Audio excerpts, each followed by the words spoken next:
It's quite a funny thing to listen to a song and enjoy it, and you don't even know what the lyrics are, and when you try to say the lyrics you can't actually do it, but you know, you enjoy it nevertheless, so it's a funny thing, isn't it?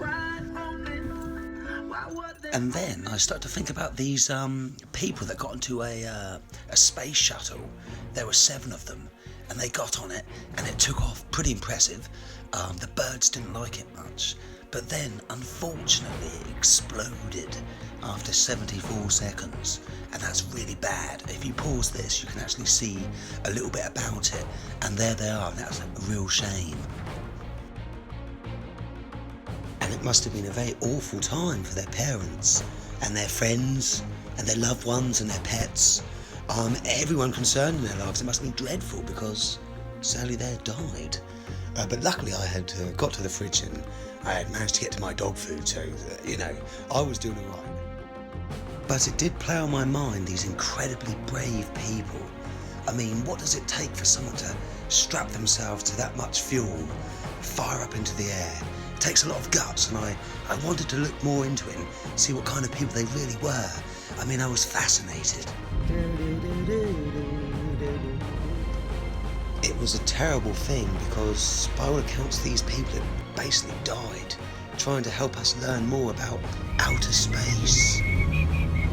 However, 29 years later, in 2015, news got out that 6 of the 7 were actually very much alive, and I was most displeased about that.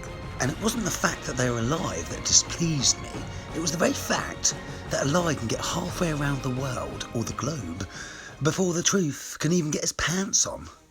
Well, let's get into it straight away. The Challenger pilot, Mickey Smith, he is now Professor Michael J. Smith of Wisconsin University. Anyway, the Challenger commander, Francis Richard Scobie, is now known as Dick Scobie, and he is a bit of one of them if he's fibbing because he's still alive. And he is now the CEO of Cows and Trees Limited. Whoa.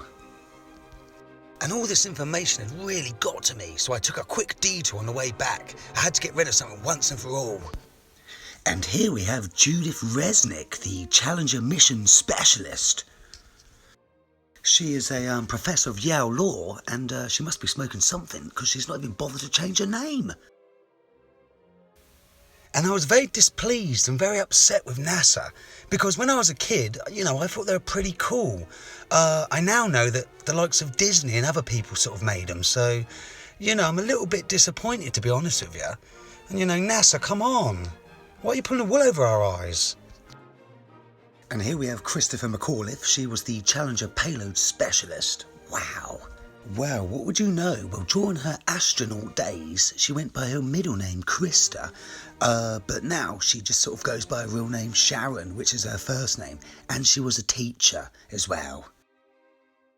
So I continued on my scuttling mission. I wouldn't be stopped. I had to get rid of this, once and for all.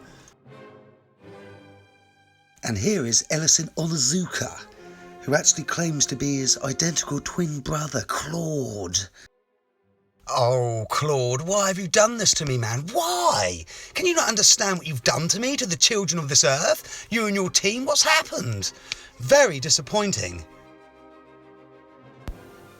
And last but not least, Ronald McNair, another Challenger Mission Specialist. Now this guy's pretty laid back because he's actually claiming to be his identical twin, Carl McNair. So, you know, he's pretty relaxed about it all. However, sadly, it was another nail in the coffin of my childhood, and I was rather upset, and I knew now that before I got back with the dog food, I had to take care of something, and it was very important. There was no real going back now. I'd taken the red pill, and I was going to stay in Wonderland. As I watched and felt the foolish teachings of the indoctrination of my small mind since I was a child disappear, I felt kind of elated. I didn't quite have wings, but I kind of knew what those birds were getting on about up there. They were having a great time, and so was I.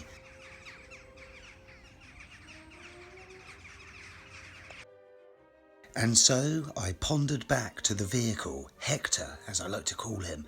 I knew that I could go back in time for some tea and biscuits. I was rather hungry, and of course the dog was going to get his food as well, so that was very good.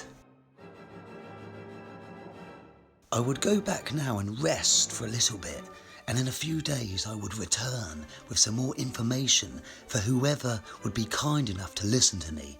Anyway, thank you very much. Happy birthday, Martin. Jazzman, be good, and I'll see you next time. Goodbye.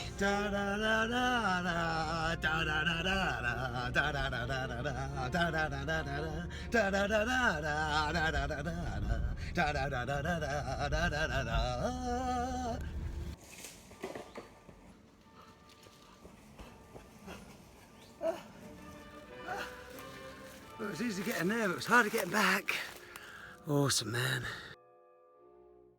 And bear in mind, next time you hear something from NASA, it's probably absolute poo.